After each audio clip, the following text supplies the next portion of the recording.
Hello दोस्तों, स्वागत है आपका कार ब्लॉग इंडिया पे और मैं हूं आपका होस्ट रोहित खुराना। और ये है ऑल न्यू 2023 Hyundai वर्ना। Hyundai वर्ना जो है, ये वाला जो 2023 अपडेट जो आप देख रहे हैं, इसमें बहुत सारे रेलेवेंट चेंजेस हैं। और ये गाड़ी जो है पहले से काफ़ी इम्प्रूव करी गई है, साइज़ में, फीचर्स में, फील में, कंफर्ट में। आपको हर तरह से इसमें काफ़ी सारे नए फीचर्स मिल जाते हैं। तो क्या क्या नया मिला है आपको 2023 ऑल न्यू Hyundai वर्ना में, उस सब के बारे में बात करेंगे। चलाने में कैसी है उसके बारे में बात करेंगे।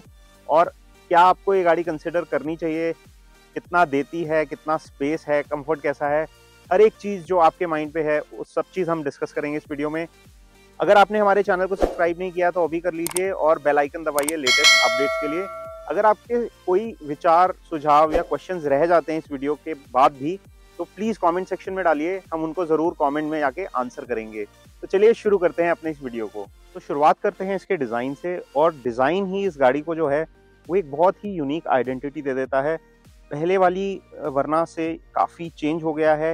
ये पैरामीट्रिक डिज़ाइन लैंग्वेज है, जैसा कि आपने कुछ टाइम पहले टूसॉन पे देखा होगा। यहाँ पे आपको एक बहुत ही स्मार्ट दिखने वाली, लगभग पियानो ब्लैक फिनिश में फिनिश्ड एक यहाँ पे पैरामीट्रिक ग्रिल मिल जाती है। यहाँ पे एक लॉन्ग रनिंग एलईडी स्ट्रिप मिल जाती है जो एंड टू एंड रन कर रही है। और इधर आपको इसका हेडलैम्प सेटअप मिल जाता है, फॉग लैम्प सेटअप मिल जाता है। बहुत ही नीटली इंटीग्रेटेड है। फ्रंट में आप ये जो नोटिस करेंगे, यहाँ पे इसमें एडवांस ड्राइवर असिस्टेंट सिस्टम यानी ADAS दिया गया है। और ADAS के लिए यहाँ पे कुछ सेंसर्स और यहाँ पे कैमरा दिया गया है, वो भी इसमें इंटीग्रेटेड है। फ्रंट में पार्किंग सेंसर्स भी इंटीग्रेट किए गए हैं। और इसका जो बम्पर का जो स्टाइलिंग है, आप ये देख रहे हैं, काफ़ी स्पोर्टी और काफ़ी अट्रैक्टिव दिखता है। और जो हम वेरिएंट चला रहे हैं, ये 1.5 टर्बो वेरिएंट है। टर्बो वेरिएंट में थोड़े बहुत विजुअल डिफरेंसेस भी हैं नॉर्मल वेरिएंट से। यहाँ पे जैसे कि आपको red painted calipers with black alloys मिल जाते हैं। और इसमें रियर में भी आपको डिस्क ब्रेक्स मिल जाते हैं, जो कि आपको टर्बो वेरिएंट्स पे मिलेंगे। टर्बो वेरिएंट एक ज़्यादा powerful turbo charge petrol engine के साथ आता है। 1.5 लीटर ही है ये, 160 PS और 253 न्यूटन मीटर का आपको पावर और टॉर्क डिलीवर करता है, जो कि काफ़ी स्ट्रॉन्ग परफॉर्मेंस देता है आपको। और साइड्स में आप देखेंगे तो यहाँ पे जो फिनिशिंग है, ये क्रोम नहीं है, ये ब्रश्ड एल्यूमिनियम फिनिश है, जो कि काफ़ी अच्छी लगती है। सैटिन सिल्वर फिनिश भी लोग इसको कहते हैं। और डोर हैंडल्स पे भी एक क्रोम ना देके सैटिन सिल्वर फिनिश दी गई है, जो कि बहुत ही अप मार्केट और क्लासी दिख रही है इस वेरिएंट पे। और यहाँ पे ब्लैक आउट जो आप पिलर्स देख रहे हैं, और पीछे की तरफ देखेंगे यहाँ सी पिलर पे, तो यहाँ पे कुछ चिजल्ड डिजाइन एलिमेंट्स दिए गए हैं, जो कि सिल्वर और ब्लैक दोनों में फिनिश्ड हैं। जो कि आप देखेंगे तो आपको इंटरनेशनल वेरिएंट जैसे कि टूसॉन और जो न्यू इलांट्रा है, जो ग्लोबल वेरिएंट है, उनसे मिलते जुलते डिजाइन लैंग्वेज लगेंगे। तो गाड़ी को बिल्कुल एक up market feel in design point of view से दिया गया है।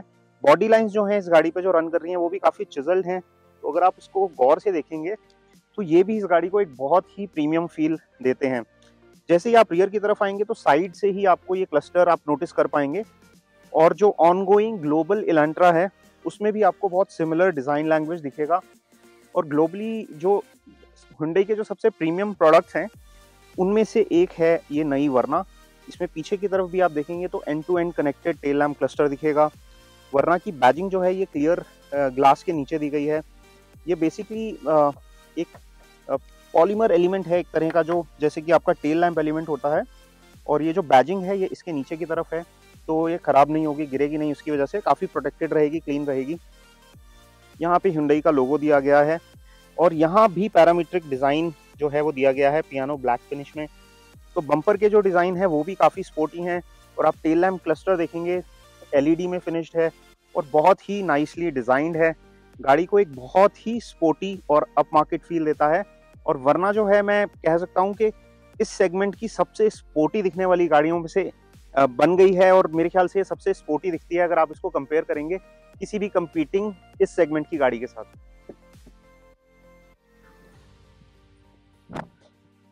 तो एक्सटीरियर हमने आपको दिखा दिया डिज़ाइन, अब बात करते हैं इंटीरियर्स की। आपने इसका डोर थर्ड सुना होगा, काफ़ी स्ट्रॉन्ग और सॉलिड है। और अब हम आ गए हैं इसके केबिन में। केबिन का जो आप लेआउट देख रहे हैं यहाँ पे, वो आपको जो इसका 1.5 टर्बो वेरिएंट है, उसमें आपको एक कलर थीम मिलेगा जो कि ब्लैक और रेड एक्सेंट्स में प्रॉपरली फिनिश्ड है। सीट भी इसमें ब्लैक और रेड स्टिचिंग के साथ आते हैं और स्टीयरिंग पे भी आपको ब्लैक और रेड स्टिचिंग यहाँ पे मिल जाती है। स्टीयरिंग आपको लेदर रैप्ड ही मिलेगा। आप जो है टर्बो वेरिएंट ले रहे हैं, नॉर्मल वेरिएंट ले रहे हैं, दोनों ही केसेस में। बट इसमें जो कलर थीम है वो ब्लैक और बेज मिलेगी अगर आप जो है नॉर्मल वेरिएंट्स लेते हैं, और टर्बो वेरिएंट्स में आपको ब्लैक और रेड जो कि इसका स्पोर्टी वर्जन है वो मिलेगा। यहाँ पे आप देख सकते हैं, यहाँ पे ड्यूअल स्क्रीन सेटअप है। तो ये जो है आपका इंफोटेनमेंट सिस्टम है और इस तरफ जो है ये आपका इंस्ट्रूमेंट क्लस्टर है जो कि फुली डिजिटल है। यहाँ पे आपको मल्टीपल इंफॉर्मेशन डिस्प्ले बीच में मिल जाता है, इस तरफ स्पीडो जो कि डिजिटल है, और यहाँ पे आपको टैकोमीटर मिल जाता है। ड्राइविंग मोड भी दिए गए हैं जो कि जिसका सिलेक्शन स्विच जो है गियर नॉब के थोड़ा सा आगे दिया गया है। स्टीयरिंग का डिज़ाइन जो है यहाँ पे 2 स्पूक है और इस तरफ आपको क्रूज कंट्रोल और एडैस रिलेटेड कंट्रोल्स मिल जाते हैं, और राइट हैंड साइड पे आपको इंफोटेनमेंट से रिलेटेड सारे कंट्रोल मिल जाते हैं। स्टीयरिंग व्हील के जस्ट पीछे आपको पेडल शिफ्टर्स दिए गए हैं, तो आप गियर्स को मैन्युअली कंट्रोल भी कर सकते हैं यहाँ से पेडल शिफ्टर्स को यूज़ करके। और इसके अलावा इस तरफ आएंगे तो एक सेगमेंट यूनिक फीचर मैं आपको दिखाना चाहता हूँ जो कि है ये फ्लिकेबल कंट्रोल। जैसे ही आप इस बटन को क्लिक करेंगे तो अब ये सारे कंट्रोल जो आप देख रहे हैं यहाँ पे जो हैं मल्टीमीडिया के कंट्रोल्स आपको यहाँ पे मिल जाते हैं, और जैसे ही आप इसको फ्लिक करेंगे यहाँ पे आपको जो है एयर कंडीशनिंग के कंट्रोल्स मिल जाते हैं। तो मैं इस पर टैप करूँगा तो मैं एयर कंडीशनिंग के मोड्स चेंज कर सकता हूँ, और यहीं पे अगर मैं टैप करूँगा तो यहाँ पे मैं जो है अपने मल्टीमीडिया सिस्टम के वॉल्यूम बढ़ाना या घटाना, तो यहाँ फिजिकल नॉब्स दिए गए हैं, और ये टेम्परेचर नॉब बन जाता है, ये ब्लोअर की स्पीड को कंट्रोल करने के लिए बन जाता है। इसी के नीचे 4 बटन दिए गए हैं। ये 2 बटन जो हैं ये पैसेंजर के लिए हैं, ये 2 बटन जो हैं ड्राइवर के लिए हैं, वेंटिलेशन और हीटिंग। इस सेगमेंट में ये पहली गाड़ी है जो हीटेड सीट्स के साथ आ रही है। वेंटिलेटेड सीट्स आपको फिर भी कुछ गाड़ियों में मिल जाएंगी, लेकिन हीटेड और वेंटिलेटेड सीट्स आपको सेगमेंट फर्स्ट फीचर है।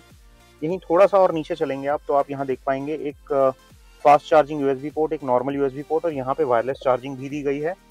इस तरफ ये जो है एक बटन्स दिए गए हैं 2-3, तो ये वाला जो है पार्किंग व्यू कैमरास के लिए है, इस तरफ जो है ये पार्क असिस्ट सेंसर्स के लिए है। ये जो है जो वेरिएंट हम चला रहे हैं 7 स्पीड ड्यूअल क्लच ट्रांसमिशन यानी डीसीटी वेरिएंट है, और इसमें ऑटोमेटिक ट्रांसमिशन आपको मिल जाता है। इलेक्ट्रॉनिक पार्किंग ब्रेक्स मिल जाती हैं, यहाँ पे कप होल्डर्स मिल जाते हैं, और एक बड़ा यूनिक सिस्टम है इसमें कप होल्डर का। यहाँ पे एक बड़ा कप होल्डर है जो कि इस तरीके से रोटेट होकर रिट्रैक्ट हो जाता है, और यहाँ पुश बटन दिया गया है। जैसे आप इसको पुश करेंगे तो ये ओपन हो जाता है, और आप इसको वापस घुमा देंगे तो यहाँ एक बड़ा स्पेस बन जाता है। तो आप चाहें तो यहाँ एक बड़ी कोई चीज़, बड़े साइज़ की चीज़ें यहाँ रख सकते हैं, अपना वॉलेट वगैरह और काफ़ी चीज़ें यहाँ रख सकते हैं। इसके अलावा जो आर्म रेस्ट है इसके नीचे भी ठीक ठाक स्टोरेज दिया गया है। आर्म रेस्ट भी जो है वो स्लाइड करता है आगे या पीछे, तो आप इसे अपने कंफर्ट के हिसाब से एडजस्ट कर सकते हैं। इसके अलावा थोड़ा सा हम आपको ऊपर लेके चलते हैं तो ये मैंने आपको इंफोटेनमेंट सिस्टम दिखाई दिया। ये लगभग 10.2 इंचेस का इंफोटेनमेंट है, और ये टच स्क्रीन इंफोटेनमेंट सिस्टम है जो कि एंड्रॉयड ऑटो और एप्पल कारप्ले सपोर्ट के साथ आता है, और इसमें साउंड्स ऑफ नेचर का सपोर्ट भी दिया गया है। और ये एक कनेक्टेड कार है, इसमें 65+ ब्लू लिंक के कनेक्टेड फीचर्स आते हैं। और ऑडियो सिस्टम की बात करें तो 8 स्पीकर बोस का ऑडियो सिस्टम आपको मिल जाता है हायर वेरिएंट्स में। थोड़ा सा ऊपर चलेंगे तो यहाँ पे आपको ऑटो डिमिंग जो है IRVM मिल जाता है। इस पे 3 बटन्स दिए गए हैं, ये SOS है, और ये ब्लू लिंक का है, और ये रोड साइड असिस्टेंस के लिए है। ये डेडिकेटेड बटन जो हैं ये इसके कनेक्टेड कार फीचर्स में काम आते हैं। अब यहाँ सनवाइजर्स की बात करेंगे तो इधर आपको मिरर मिल जाता है, और इस साइड भी मिरर मिल जाता है, और सनरूफ जो है उसका कंट्रोल यहाँ दिया गया है। इसमें जो सनरूफ है वो कुछ इस तरह की है, आपको दिखा देते हैं खोल के। तो ये पैनोरेमिक तो नहीं है, और ये सनरूफ का साइज जो है वो लगभग वैसा ही है जैसा कि आपको इस सेगमेंट की सेडान्स में मिलेगा। तो ये भी एक प्रीमियम फीचर है जो इंडियंस बहुत पसंद करते हैं, तो सनरूफ का फीचर यहाँ दिया गया है। ग्लास होल्डर यहाँ पे नहीं है, जो कि कुछ गाड़ियों में आपको देखने को मिलता है, बट यहाँ पे प्रोवाइड नहीं किया गया है। इसके अलावा अगर आप केबिन का लेआउट देखेंगे तो यहाँ पे आपको एम्बिएंट लाइट का फीचर मिलेगा, जिसमें 64 सेटिंग्स हैं, तो 64 ऑप्शंस हैं आपके पास एम्बिएंट लाइट जो है इसका सेटअप करने के लिए।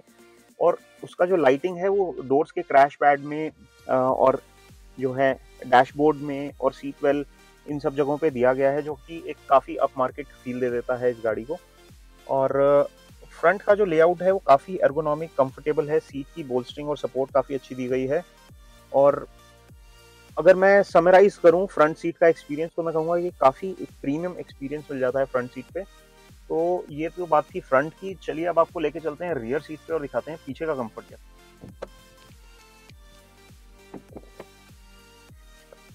Hyundai वरना जो है उसमें एक फ्रीक्वेंट कंप्लेन जो प्रीवियस जनरेशन में लोगों को आता था, वो आता था कि रियर सीट में जो लेग स्पेस है वो कंपटीशन की कंपैरिजन में कम था। अब ये जो सीट है, ड्राइवर साइड सीट है, ये मेरी हाइट के हिसाब से एडजस्टेड है और मेरी हाइट लगभग 5 फीट 7 इंच है। और आप यहाँ देख पा रहे होंगे लगभग 9 से 10 इंच का बूट, ये जो लेग नी रूम है यहाँ पे दिया गया है। और ये बहुत ही बढ़िया है, मैं कहूँगा कि सेगमेंट लीडिंग है। इतना स्पेस शायद आपको इस सेगमेंट में बहुत ही कम गाड़ियों में मिलता है। तो इसमें जो है Hyundai ने बहुत बड़ा इंप्रूवमेंट किया है और मैं बहुत कंफर्टेबली बैठ पा रहा हूँ। मेरा जो बैक है वो बहुत अच्छे से यहाँ पे सपोर्टेड है, सीट की बोल्स्टरिंग अच्छी है और इसके अलावा मेरे को लेग स्पेस बहुत ही अच्छा मिल रहा है। अगर मैं विड्थ की बात करूं या शोल्डर रूम की बात करूं, तो 2 एडल्ट्स बहुत कंफर्टेबली बैठ पाएंगे और 3 लोग भी बैठ सकते हैं। अगर वो थोड़ा हैवी बिल्ड के हैं तो शायद एल्बो रूम में थोड़ा सा प्रॉब्लम आए, अदरवाइज 3 एवरेज साइज के एडल्ट्स भी पीछे आराम से बैठ सकते हैं। इसके अलावा कंफर्ट की बात करें तो यहाँ पे 2 individually adjustable air conditioning vents दिए गए हैं। यहाँ पे कुछ स्टोरेज स्पेस दिया गया है जहाँ पे आप अपना फोन या वॉलेट रख सकते हैं। यहाँ पे 2 टाइप सी यूएसबी पोर्ट्स दिए गए हैं फोन चार्ज करने के लिए। सीट बैक पॉकेट्स दिए गए हैं दोनों तरफ। तो इस तरह के यहाँ पे कुछ फीचर कंफर्ट्स हैं। डोर में जो पॉकेट्स हैं वो इस साइज की हैं कि इसमें आप 1 लीटर की वाटर बॉटल आराम से रख सकते हैं। और ये जो डोर हैंडल्स हैं, it also works as a small storage, तो यहाँ पे आप कुछ छोटे मोटे टिकट्स या कुछ रखना हो तो यहाँ रख सकते हैं। और जो एल्बो है आप यहाँ पे आराम से रेस्ट करके सपोर्ट कर सकते हैं। डोर में ये वाला जो सेक्शन है जो कि हैंडल के थोड़ा पीछे है, ये सॉफ्ट टच मटेरियल है और ये थोड़ा उस तरह का लग रहा है जो कि वीगन लेदर होता है उस तरह का। तो ये काफ़ी सॉफ्ट और अच्छा प्रीमियम मटेरियल है। तो यहाँ मैं काफ़ी रिलैक्स्ड फील कर रहा हूँ। और जो हेड रिस्ट्रेन्स हैं ये भी यहाँ एडजस्टेबल दिए गए हैं जो कि आपके कंफर्ट को एनहांस कर देते हैं। और इस गाड़ी में जो सभी सीट बेल्ट्स हैं वो प्रॉपर प्री टेंशनर्स के साथ आती हैं। तो पीछे की जो सीट बेल्ट्स हैं उनका ध्यान रखा गया है। और सेफ्टी की बात करें तो इस गाड़ी का आप कोई भी वेरिएंट लेते हैं, अगर बेस वेरिएंट भी लेते हैं तो उसमें भी आपको 6 एयर बैग्स स्टैंडर्ड मिलेंगे। तो across the variants 6 air bags new Verna में स्टैंडर्ड कर दिए गए हैं। तो सेफ्टी क्वेश्चन की बात करें तो ये गाड़ी जो है वो काफ़ी सेफ है। साथ ही साथ इस गाड़ी में एडवांस्ड हाई स्ट्रेंथ स्टील का यूज़ किया गया है। जो इसका फ्रेम है वो काफ़ी स्टिफ है, जो कि ना कि इसकी सेफ्टी बल्कि इसकी हैंडलिंग को भी इम्प्रूव कर देता है। और जो इसका प्लेटफॉर्म है वो काफ़ी स्टेबल है। इसकी जो ड्राइविंग डायनेमिक्स हैं उसके बारे में मैं आपको अभी चलाते हुए गाड़ी को बताऊंगा। और इंटीरियर्स का जो कंफर्ट की बात है, जो स्पेस की बात है, वो हमने आपको दिखा दिया। बट इससे पहले कि हम गाड़ी को चलाने के लिए ड्राइवर सीट पे वापस आएँ, मैं आपको इसका बूट स्पेस भी एक बार दिखा देता हूँ। और बूट की बात करें तो बूट को रिलीज करने के लिए यहाँ एक सॉफ्ट बटन दिया गया है, आप उसको प्रेस करेंगे तो ये बूट खुल जाएगा। और यहाँ आपको 528 लीटर का बूट स्पेस मिल जाता है, जिसमें आप आराम से 2 या 3 बड़े बैग और कुछ मीडियम बैग्स उसके बाद भी रख सकते हैं। पुरानी वर्ना में 470 लीटर के आसपास बूट स्पेस दिया गया था। इसमें सेगमेंट लीडिंग 528 लीटर्स का बूट स्पेस दिया गया है, जो कि काफ़ी डीप है और काफ़ी बड़ा है और ये काफ़ी स्पेशियस है इस सेगमेंट के हिसाब से। तो चलिए अब बात करते हैं कि 2023 न्यू Hyundai वर्ना चलाने में कैसी है। तो सबसे पहली चीज़ जो मैं आपको बताना चाहूँगा वो ये है कि इसका केबिन बहुत ही साइलेंट है। इसका जो नॉइज़ इंसुलेशन है वो Hyundai ने बहुत ही शानदार किया है। तो जब आप इस गाड़ी को चलाते हैं तो बहुत ही क्वाइट फील होती है। अभी हम लगभग 70 kmph की स्पीड से जा रहे हैं और ये गाड़ी बिल्कुल ही क्वाइट है। अब चलाने की बात करें तो हम जो अभी वेरिएंट चला रहे हैं 1.5 लीटर टर्बो वेरिएंट है, जो 160 PS की पीक पावर और 253 न्यूटन मीटर पीक टॉर्क के साथ आता है। इसका जो 1.5 लीटर नेचुरली एस्पिरेटेड इंजन है वो 115 की पीक पावर और 144 न्यूटन मीटर्स के करीब का पीक टॉर्क आपको डिलीवर करता है। ये गाड़ी जो है परफॉर्मेंस के मामले में काफ़ी सॉलिड फील होती है, काफ़ी स्ट्रॉन्ग फील होती है। हालांकि अभी मैं इसको नॉर्मल मोड में चला रहा हूँ, तो नॉर्मल मोड में ये जो रेव्स है वो उतना हाई होल्ड नहीं करती। मोस्टली ये रिलैक्स्ड मोड में ही चलती है। 1.5 से 2 यानी 1500 से 2000 आरपीएम के बीच में ही ये क्रूज करती है आराम से। और क्योंकि इसमें 7 स्पीड डीसीटी दिया गया है, तो अभी लगभग हम 75 की स्पीड के आसपास हैं और ये 7th गियर में आराम से क्रूज कर रही है और इंजन बहुत ही रिलैक्स्ड फील हो रहा है। और इस तरह के ड्राइविंग में आपको जो फ्यूल इकोनॉमी है वो भी अच्छी मिल जाती है, क्योंकि इंजन जो है वो रिलैक्स स्टेट में रहता है। इसकी अगर रेटेड फ्यूल एफिशिएंसी की बात करें तो वो लगभग 20 किलोमीटर पर लीटर के आसपास है, लेकिन आप रियल वर्ल्ड में एक्सपेक्ट कर सकते हैं, depending on your driving habits, आपको अप्रॉक्सीमेटली 15 का माइलेज तो आराम से मिल जाना चाहिए। बात करें इसके ड्राइविंग डायनेमिक्स की, तो मुझे इसकी हैंडलिंग जो है वो अच्छी लगी। इसका जो सस्पेंशन ट्यूनिंग है वो बहुत ही अच्छे से अप्रोप्रिएटली किया गया है। रोड मैनर्स इसके बहुत अच्छे हैं, बहुत श्योर फुटेड फील होती है ये गाड़ी। स्टीयरिंग जो है वो थोड़ा हैवी फील है, लेकिन रोड से उतना स्ट्रांगली कनेक्टेड फील नहीं होता। बट ओवरऑल जो आपको केबिन में एक्सपीरियंस मिलता है वो बहुत अच्छा मिलता है। गाड़ी आपको कहीं भी नर्वसनेस फील नहीं कराती, बहुत ही श्योर फुटेड है। कॉर्नरिंग करते वक्त या फिर ओवरटेकिंग करते वक्त आपको इस गाड़ी जो है वो बहुत ही कॉन्फिडेंट इंस्पायरिंग स्टैंस है इसका, हाईवेज पे भी और सिटी में भी चलने में काफ़ी आसान है। इसके अलावा बात करें इसकी जो कंफर्ट है वो बहुत ही अच्छा है। जो ट्यूनिंग है सस्पेंशन की, Hyundai is known for its comfort, और इसका जो राइड कंफर्ट है वो बिल्कुल बाकी Hyundai की तरह बहुत ही अच्छा है। और हैंडलिंग को ज़्यादा कॉम्प्रोमाइज़ नहीं किया गया है, क्योंकि ये एक लो स्लंग सेडान है तो इसमें आपको बॉडी रोल तो बिल्कुल भी नहीं मिलता है। हाई स्पीड पे आप कॉर्नरिंग भी करेंगे तो बहुत ही श्योर फुटेड फील होती है। और ब्रेकिंग की बात करें तो जो टर्बो वेरिएंट्स हैं उसमें आपको चारों डिस्क ब्रेक मिल जाते हैं, जबकि नॉन टर्बो में आपको रियर में ड्रम ब्रेक्स मिलते हैं। ब्रेक्स भी इसके काफ़ी शार्प हैं, बाइट अच्छा है, और गाड़ी जो है किसी भी तरीके से in terms of driving dynamics, braking, acceleration, ride handling and steering response हर तरह से बहुत ही अच्छे से ट्यून की गई है। तो मुझे तो बहुत ही पसंद आया इसका जो ड्राइविंग स्टाइल है, ड्राइविंग डायनामिक है और कंफर्ट है उस गाड़ी का बहुत अच्छा है। और जो सीट का सपोर्ट है, आपकी जो सिटिंग पोस्चर है, एर्गोनॉमिकली बहुत अच्छा है। जो स्टीयरिंग का एडजस्टमेंट है वो telescopic as well as tilt दोनों एडजस्टमेंट मिल जाते हैं। साथ ही में एडवांस्ड ड्राइवर असिस्टेंस सिस्टम के तहत आपको यहाँ पे लेन कीप असिस्ट मिल जाता है, जो कि आपको थोड़ा बहुत स्टीयरिंग फीडबैक भी दे देता है। आपको अपने हाथ हमेशा स्टीयरिंग पे रखने होते हैं, लेकिन कर्व्स पे स्टीयरिंग को धीरे से अपने आप ही एडजस्ट करता है और आप लेन से डिपार्ट ना करें उस चीज़ का ध्यान रखता है। और सेफ्टी के कई फीचर्स एडास के थ्रू दिए गए हैं, जैसे कि collision avoidance, collision mitigation, rear collision avoidance. तो हर तरह से ये आपको केबिन जो है एक सेफ्टी के लिहाज से भी बहुत ही टॉप नॉच सेफ्टी प्रोवाइड करता है।